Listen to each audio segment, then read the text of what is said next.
Un fronte nuovo della pandemia, quello da cui forse stiamo uscendo. A scattarne la fotografia è Luciano Flor, direttore generale della Sanità del Veneto. 270.000 positivi, a dicembre 2020 erano 100.000, 12.000 classi in quarantena, 2.000 sanitari positivi in questo momento. Va avanti anche la vaccinazione, con un fine settimana che si annuncia intenso, i 230.000 appuntamenti solo nella giornata di sabato.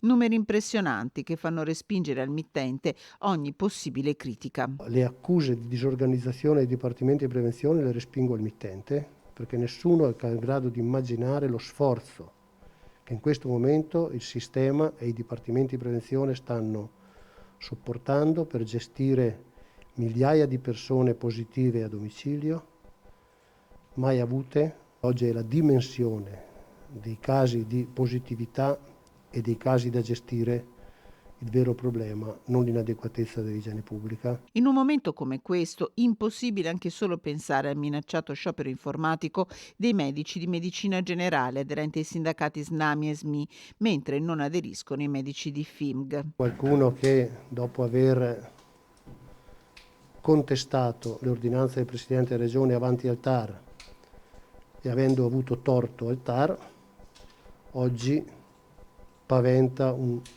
fantomatico sciopero informatico. Io chiedo di riflettere bene e di essere responsabili, in ogni caso non sono d'accordo. Uno sciopero non giustificato, soprattutto se si guarda un fronte caldo come quello dei tamponi. Tabelle alla mano, Luciano Flor mostra come solo il 3% dei tamponi effettuati il 26 gennaio sia stato fatto dai medici di medicina generale o dai pediatri di libera scelta. 256 medici li hanno fatti su 2.780 totali in regione. Nella medicina generale ci sono degli eccellenti esempi, ma che c'è una risposta che definirei a numero variabile rispetto alle esigenze che oggi ci sono.